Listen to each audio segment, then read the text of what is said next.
ভিন রাজ্যে কাজে গিয়ে মৃত্যু হল ইসলামপুর থানার কসবা ধনতলা এলাকার এক পরিযায়ী শ্রমিকের। মৃত ওই পরিযায়ী শ্রমিকের নাম সাবির আলম, বয়স 30। স্থানীয় সূত্রে জানা গিয়েছে, প্রায় 5 মাস আগে সাবির আলম পেটের তাগিদে দিল্লিতে কাজে গিয়েছিল। মঙ্গলবার রাতে হৃদরোগে আক্রান্ত হয়ে মৃত্যু হয় সাবির আলমের। মৃত্যুর খবর ছড়িয়ে পড়তেই এলাকায় শোকের ছায়া নেমে আসে। বৃহস্পতিবার গ্রামবাসীদের সহযোগিতায় মৃত সাবির আলমের দেহ বাড়িতে পৌঁছতেই কান্নায় ভেঙে পড়ে গোটা গ্রামের মানুষ। নিহত সাবির আলমের পরিবারের পাশে থাকার পাশাপাশি সকলকে সহযোগিতা করবার জন্য অনুরোধ করেন স্থানীয় গ্রাম পঞ্চায়েতের সদস্য জাকির আলম।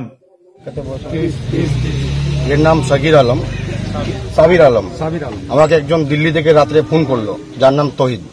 উনি আমাকে বললো যে দাদা আপনার হেল্প লাগবে। আমি আমাদের উত্তর দিনাজপুরে যে এমপি আছে কার্তিক পাল, ওনার সাথে কথা বললাম। তারপরে ওখান থেকে এরা বডি পরশুদিন রাত্রে 9টায় 9:30 ওখানে মারা গেছে। দিল্লিতে কোন একটা নাগাকলি গলি আছে, ওই গলিতে থাকতো। নিজের কাজ করে, মানে ফ্যামিলিকে পালার জন্য ও দিল্লিতে থাকতো, একটা রোজগারের জন্য। এই স্টেটে নাই তো ও দিল্লিতে যে কাজ করতেছিল। ওখান থেকে আমার সঙ্গে কন্ট্যাক্ট করলো। কথা আছে যে এই কসবা ধনতলার যে মানুষ সাবির ভাই, ये খুব গরিব ফ্যামিলি থেকে বিলং করে। 4টা বাচ্চা ছেলে। এখানকার ইসলামপুর এলাকার যত লিডার আছে, কে তৃণমূল, কে বিজেপি, কে সিপিএম, কে কংগ্রেস, কোনো দেখার দরকার নেই। গরিব মানুষের 4টা বাচ্চা আছে। ওকে যে যতটা হেল্প করার আছে সবাই একটু হেল্প করো। আর এখানকার যতগুলো এলাকার লোক আছে সবার কাছে একটা অনুরোধ করবো, ওর বাচ্চা ছেলে আছে, ওর ফ্যামিলিকে একটু দেখো। আর এখানকার যে ও ভাই আছে, ওর বাবা আছে, ও একটা গরিব মানুষ। আমার কাছে এখানে যে ইসলামপুরে এখানে করিম চৌধুরী এমএলএ আছে, কার্তিক পাল এমপি আছে, যতগুলো লিডার আছে সবার কাছে আমার একটা রিকোয়েস্ট যে এরকম গরিব মানুষকে একটু হেল্প করো সবাই। এরকম যে মানুষ গিয়ে এইভাবে করে মানে একেবারেই বলা চলে মারা যাচ্ছে। 30 বছর কতটুকুন বয়স? 30 বছর যেটা দেখতে পাচ্ছি 30 বছর আছে।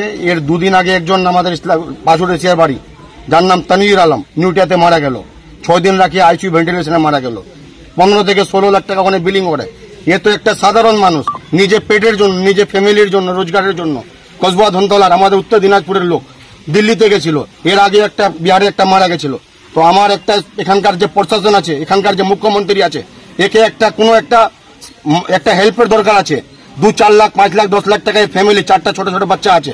গভর্নমেন্টের কাছে, প্রশাসনের কাছে, আমাদের ডিস্ট্রিক্টের যে ডিস্ট্রিক্ট ম্যাজিস্ট্রেট আছে অরবিন্দ কুমার মিনা, তার কাছে আমার অনুরোধ যে স্যার ওর ফ্যামিলিতে একটু ভিজিট করে দেখেন ওর অবস্থা কি। ছোট ছোট 4টা বাচ্চা আছে। ও তো এরকম না, ও বাচ্চার ওকে পড়াশোনা আছে। ওর সংসার কি করে চলবে? এখানকার মানুষ আউট অফ স্টেটে যায়, মানে নিজের পেট পালানোর জন্য, একটা রোজগারের জন্য যাচ্ছে। লেকিন এখানে এরকম একটা দুর্ঘটনা হয়ে গেল, মারা গেল। 2 দিন ধরে দিল্লি থেকে এখানে ওর বডিকে এখন আজকে আমাদের উত্তর দিনাজপুরে বডি রাখে। এখন ওর যা কাজকর্ম আছে, এখন এখন জানাজা পড়া হবে, তারপর ওকে যা পরে ছুটে যাচ্ছে সব করবে। তো এখানকার আমার একটা অভিযোগ আছে, যত লিডার আছে, এই যে গরিব মানুষ আছে আমাদের এলাকার, একে একটু হেল্পের দরকার আছে। যা হয়ে গেছে সেটা তো দিল্লিতে গিয়েছিল, ও নাংলোইতে থাকতো, লেডিস স্টুডেন্ট কাজ করতো। 4-5 মাস হলো যাওয়ার। কালকে ও আসার কথা, কালকার টিকিট আছে, কালকে শুক্রবার আছে, কালকে ফেরত বাড়ি আসার টিকিট ছিল, কিন্তু তার আগে ও মারা গিয়েছে। সেই জন্য আমরা সবার কাছে অনুরোধ জানাই যে প্রশাসন আছে বা লিডারশিপ যতগুলো আছে, তাদের 4টি বাচ্চা আছে, ওকে দেখাশোনার জন্য বা কোনো কিছু একটা হেল্পের দরকার, যা হয় যার সমর্থনে একটু দেওয়ার উচিত ব্যবস্থা করা হোক। আপনার নাম? আমার নাম मोहम्मद इफ्तिखार आलम, बाड़ी कस्बा धनतला। दिल्ली में काम करता था, उसके जो है चप्पल का काम कर रहा था, वहाँ डेड हो गया। उसके छोटे छोटे बच्चे हैं, उसका कोई वो है नहीं, बहुत गरीब आदमी है, कुछ नहीं है। 4 बच्चे हैं, 3 लड़के हैं, 1 लड़की है। उसका कोई और हिसाब नहीं है, बहुत गरीब आदमी है। उसके लिए मदद, उसका पापा का डेथ हो गया है। जैसे आप मदद करना चाहते हो। तो ये मैंने कब गया था वो काम करने? गया था करीब 4-5 महीना हो गया सर। 4-5 महीने के बाद वो घर आने वाला था, वो डेथ हो गया उसका। वहीं कैसे डेथ हुआ, क्या हुआ? हो गया बस अचानक तबीयत खराब हो गया था, कुछ नहीं, अचानक मर गया वो। आपका नाम? मेरा नाम है मोहम्मद साहिद। जो बच्चा सब था, बच्चा এই বাচ্চাগুলো বাচ্চাগুলোকে নিয়ে ছেলেটার বয়সও বেশি না, খুবই গরিব ঘর থেকে আমাদের দিল্লি গিয়েছিল। সন্ধ্যার সময় কাজে এসে রুমে রান্না চলাইছিল, সেই সময় এই ঘটনাটা খুবই দুঃখজনক ঘটনা। আমরা কিছু বলার পরিস্থিতিতে নাই, কি বলবো। কিভাবে চলবে এখন এই যে এত ছোট ছোট চারখানা বাচ্চা, এরা মানে কিভাবে বড় হবে, কি চিন্তা ভাবনা করছেন আপনার? আমি দেখি আমরা রানিং গভর্নমেন্টে আছি, টিএমসির গভর্নমেন্টে আছি, আমি বর্তমান মেম্বার এই ওয়ার্ডে। আমি দেখি চেষ্টা করে আমরা গভর্নমেন্ট থেকে যতটা সাহায্য করতে পারি, ওদেরকে নিয়ে সাহায্য করা। কিন্তু সাহায্য তো করবেন, কিন্তু বিষয়টা হচ্ছে গিয়ে যে দেখেন এই কাজের জন্য আমাদের এই এলাকার প্রচুর যুবক মানুষ তারা বাইরে যাচ্ছে, আর বাইরে গিয়ে এইভাবেই তারা একেবারে মানে অকাল প্রাণ হারাচ্ছে বলা যায়। তো এই বিষয়টাকে কিভাবে দেখছেন?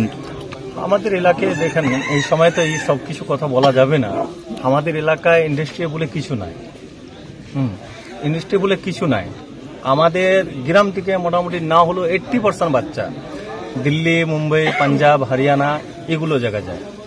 এদের যেগুলো কাজ, সে কাজের ব্যবস্থা যদি গভর্নমেন্ট আমাদের বা স্টেট গভর্নমেন্ট হোক বা সেন্ট্রাল গভর্নমেন্ট হোক, আমাদের উত্তর দিনাজপুরে কতটা ইন্ডাস্ট্রি আছে, ইন্ডাস্ট্রি বলে নাই, করবে কি? মানুষ নিজের রোজগারের জন্য অন্য স্টেটে পলায়ন করছে।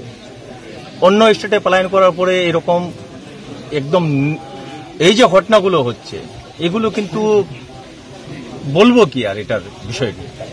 আমরা যেহেতু নিজে সরকারে আছি, বলার মতন কিছু নাই আর।